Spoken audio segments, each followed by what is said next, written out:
What's up guys, Corvus here and welcome to episode 54 of my Paradox Grand Campaign in Crusader Kings 2. On the previous episode, England won the crusade for Aquitaine, took all this territory. We did take this territory down here, and we're now preparing for a war against Mali for the Duchy of Ghana here.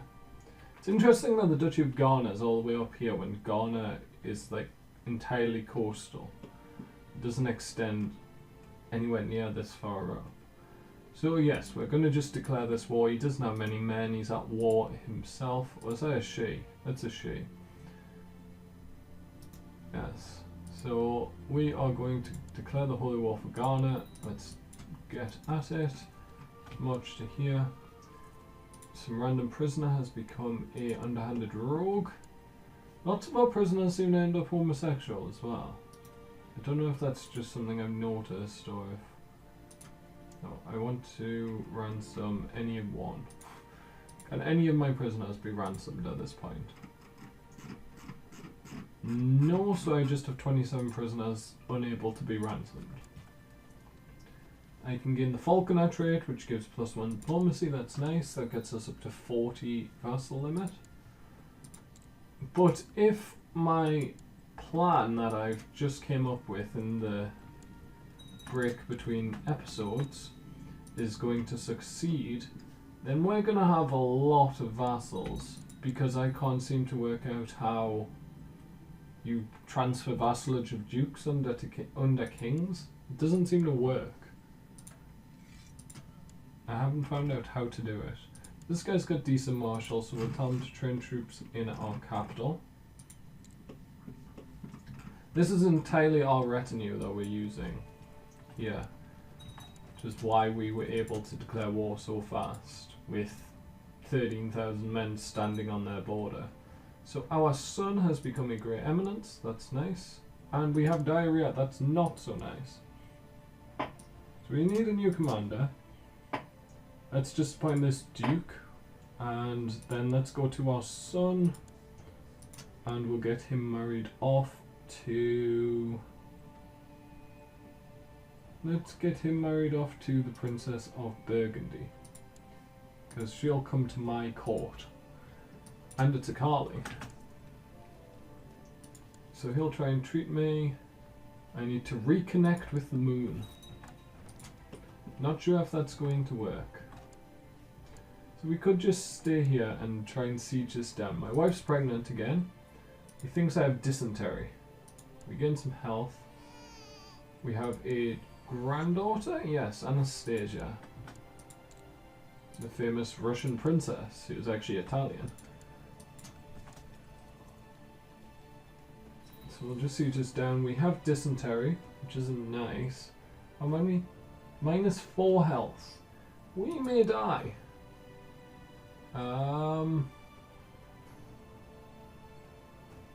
Let's try that one. Nice, +2 health. So we probably won't die. Not too soon anyway. We should live to see the end of this war, I think. My chancellor's died. There seems to be a plague of some kind spreading throughout the realm. So we need a new chancellor. We'll get the King of Poland, and we are going to send him back up to Ireland to fabricate claims. We're going to send him to a different province this time. Hopefully these claims will be cheaper, since the other ones cost like 500 gold. We just constantly lose money as well at this point in the game because of our reinforcing our retinue.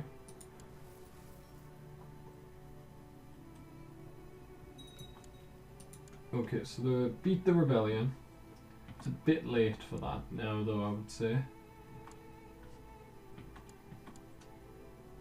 We will just let this siege, it shouldn't take too long. We have a new son, Sciara. Get humility education. Let's move you over to here. Actually, let's move you down to here because we need to kill that army. Matters of life and death. What's this?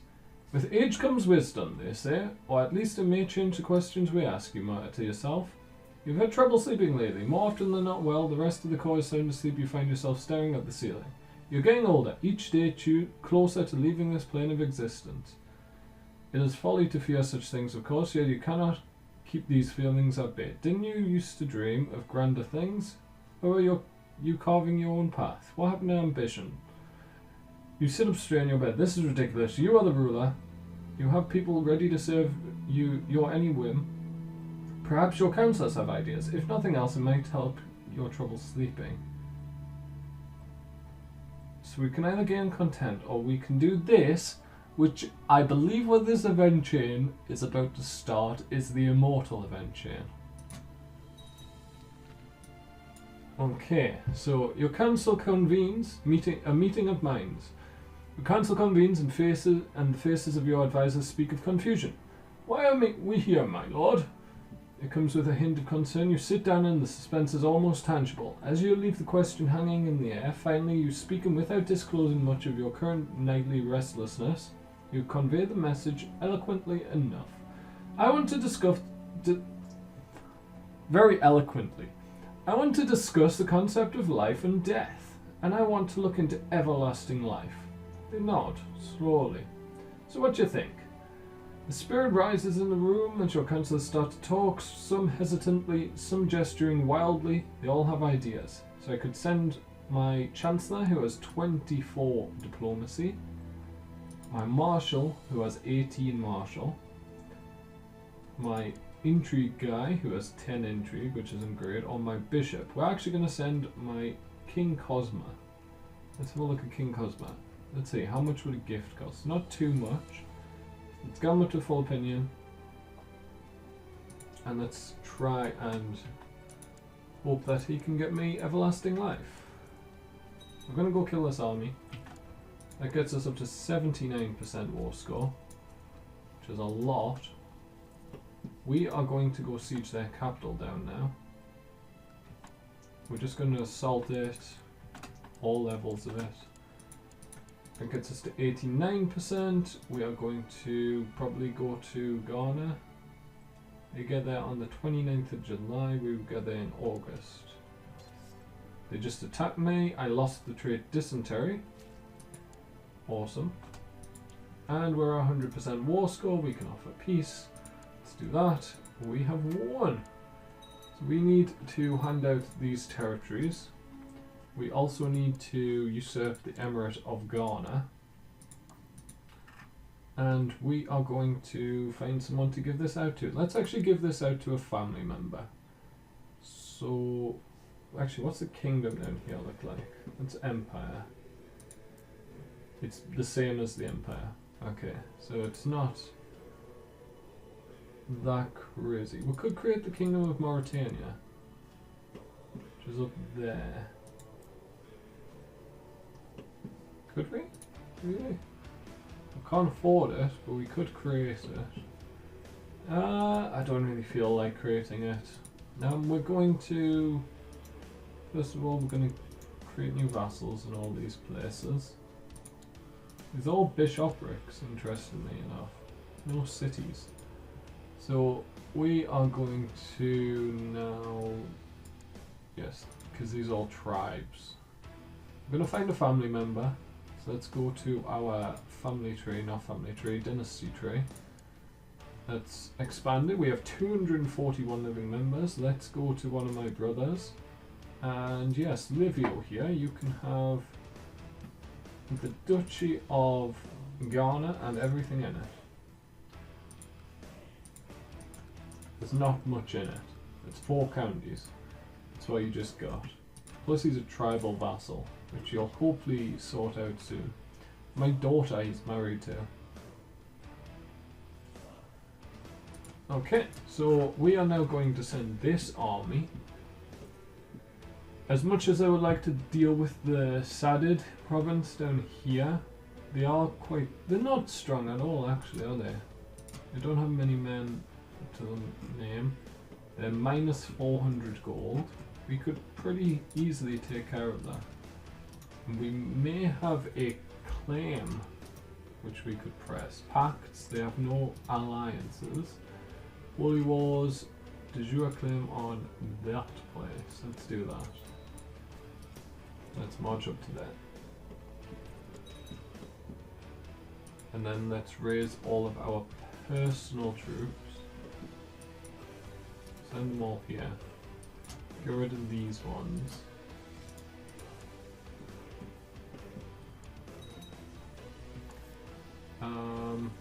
What's this? You want to make them mountain experts. Are you on my council? No, you're just a commander. I'm fine with making more people into mountain experts. That's okay with me. Okay, so we're going to... Okay, here we go. A subtle touch. As per your orders, your Chancellor, King Cosma, has been corresponding with all the important scholarly nobles of the known world. Some of them have been intrigued by the inquiries put forward. Others have been skeptical, while some have been outright dismissive. However, a select few have been relaying mysterious rumours from the north, stories sounding nothing short of magic. Cosma informs you that one contact in particular is worried about the repercussions if it became known that they have been entertaining these borderline heretic ideas. That should be borderline heretical ideas, perhaps? It pains me to say, my lord, but this sort of gossip does not come for free, he says, brows furrowed. I may be a diplomat, but I'm not a hypnotist. Wow, we can spend a lot of money on that. We're on one ducat, we're going to do it. That costs a lot of money, and we don't have much money. You want to become someone on my council, that's fine. What? Ah, you wanted to become marshal. Okay. The mayor, we can ask for money. So we owe this mayor a favour. We don't want to replace Cosma, because he's currently doing a mission for us, trying to get us some immortality. My wife's pregnant now. Very nice. Assault. Assault. We're up to 6%. It's not a huge amount. We'll send you up to here then. You can group up. And we'll send you to here. Just slowly siege that down. We need another new commander. Just appoint the guy at the top every time. I'm actually doing that bad money wise now. When we're not reinforcing, we make a lot of money. We have a daughter. Excellent. Elisabetta. We're going to split this army in half actually and send half to here. Doesn't really matter, they're just prisoners. A mystic appears. Your Chancellor Cosma is beaming. You know how Prorica can be? I had to make sure that it was his son who mentioned it first, and then it was easy to make it all seem his idea in the first place. And well, I won't bore you with all the details. He says, clearly excited to have something noteworthy to tell you. Then you roll your eyes for the third time. He finally pulls it together and skips to the part about a mystic woman, allegedly travelling the whole world, strange wonders following her footsteps. Oh, master, I think you should invite her here. We can, yeah, sure. We're just going to siege all this down. We're back on negative money for whatever reason. Someone's usurped a title. An intriguing encounter. So this is this. She's the youthful. This is the mystic. She's also celibate. An intriguing encounter. You expected a wrinkled old crone, but the alleged mystic standing before you is something entirely different. Although she is very different compared to all the other women at court, no one can deny that her beauty is breathtaking.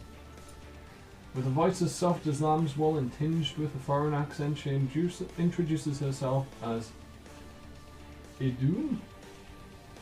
Not entirely sure. You invite her to dine with you, and her conversation is most intriguing.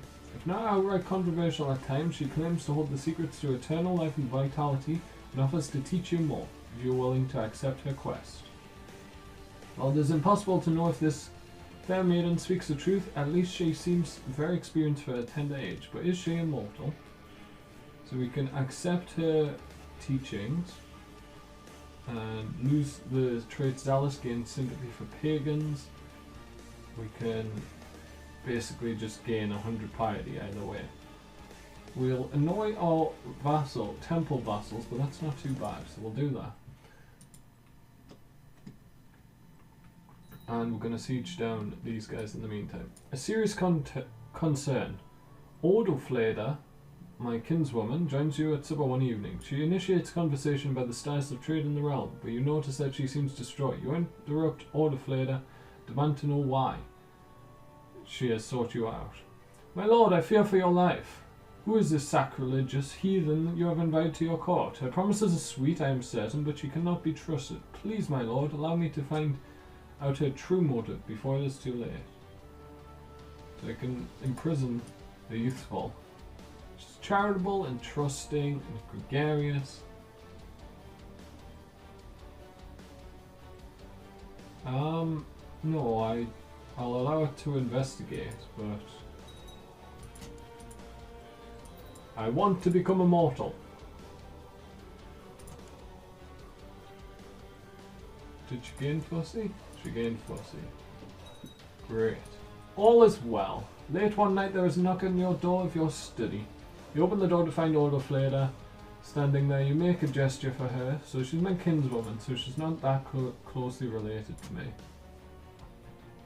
Kinsman, not related to me, but kinsman. So a long line of kinsmen and kinswomen. So she nervously twists her hands together, and it takes her a moment to formulate a sentence. Please forgive me, my lord. It appears I was mistaken. From everything I have seen, Idun seems to be the most trustworthy and knowledgeable. Do forget everything I said. I'm sorry if I caused you any trouble. Good. I'm glad she's not trying to kill me.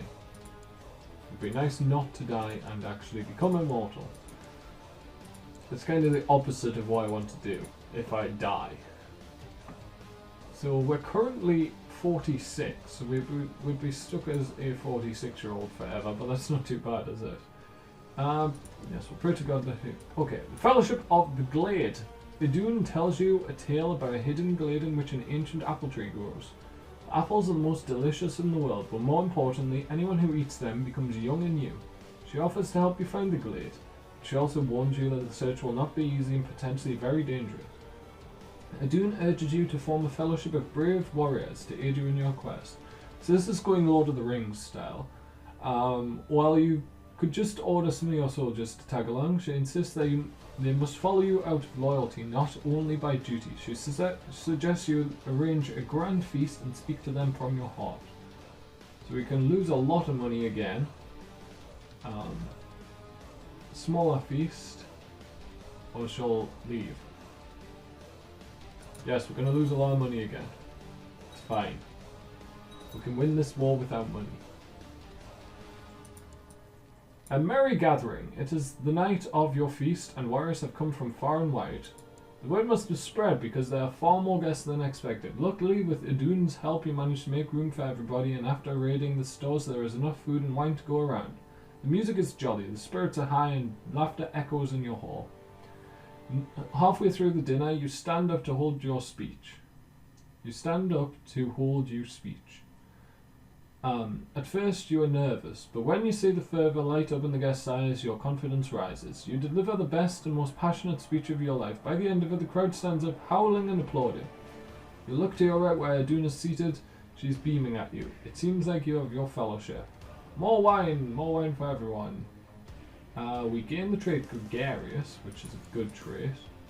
We don't have it yet. And she likes me more. I'm not going to do that.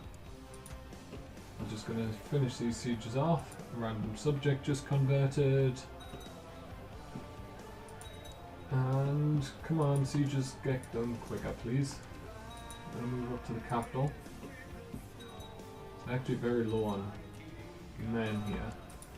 I wonder, would they be willing to surrender? No. It's one province. Why aren't you willing to surrender? try and intercept. So we should get up to 100 or close to if we take out this army. Resist my foul impulses. Once that battle finishes, we're still not at 100 war score.